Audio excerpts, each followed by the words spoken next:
Now we're packing this drum.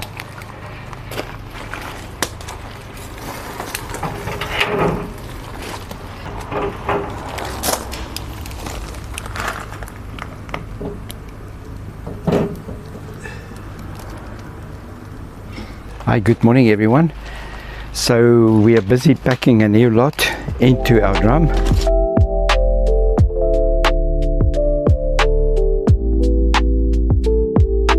In this tray we've got single crystals. It's different types of single crystals. This is what they call fairy quartz. This is a light lavender. I mean, look at this fairy quartz. And this is a citrine and amethyst crystal. Most likely started off as a fairy quartz as well and then got covered with others. So let's just look at these, Rochelle.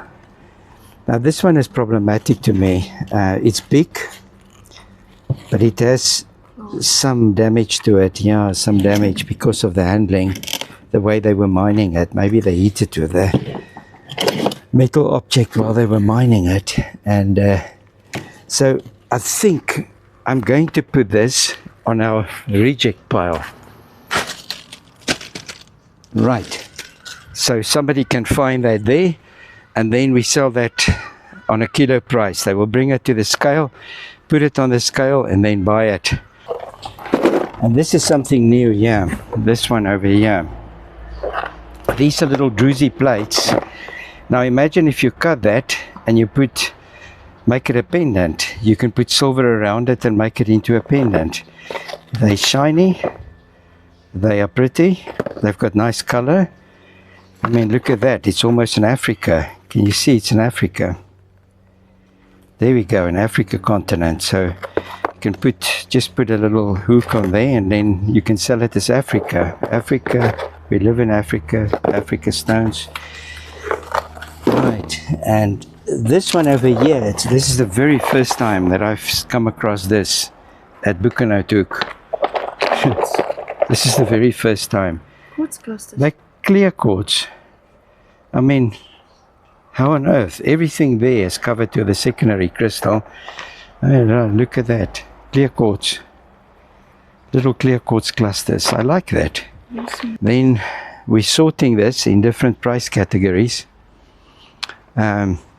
This stuff over here would sell for 80 Rand, and that is about $5 for that kind over there. So they're really cheap. And then these ones still have to be sorted.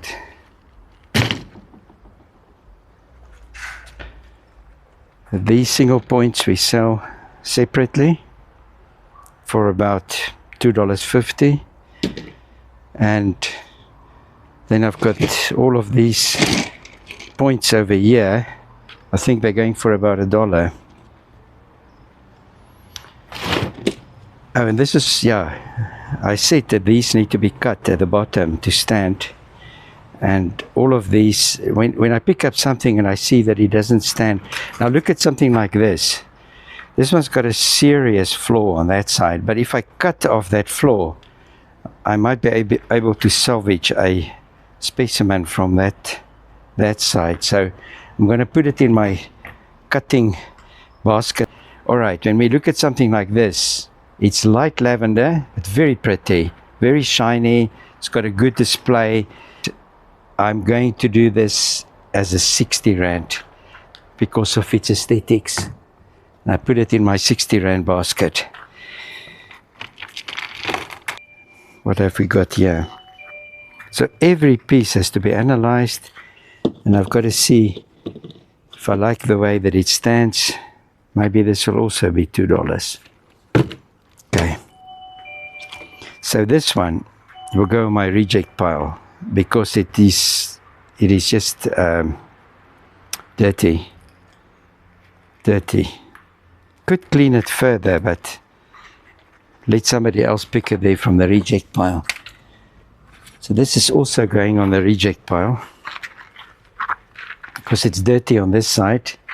Shows a bit of damage and damage on the face. And there. And there. so it goes on the reject pile. So I guess by this weekend somebody will buy it, because it's not bad, it's pretty. This one, I like it. I like the way it stands. It's got 3 separate points there. No, it won't stand on its own, so it needs to be cut. There's another one for the reject pile. Now what about this? I think this one can go back into the cleaning process. We will remove that soil that's still in there, and this goes into this basket here. That one, oh, I like it. Just look how lustrous it is. Wow, that's pretty. So let's put it here with the assorted crystals. Those will sell for about $1.50.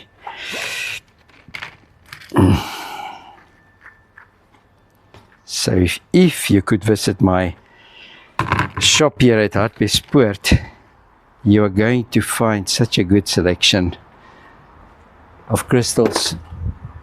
You will be amazed. Okay, so all of these are rejects. So this gives you a good idea of how we sort the stuff. And thank you for watching. I'll see you in the next video.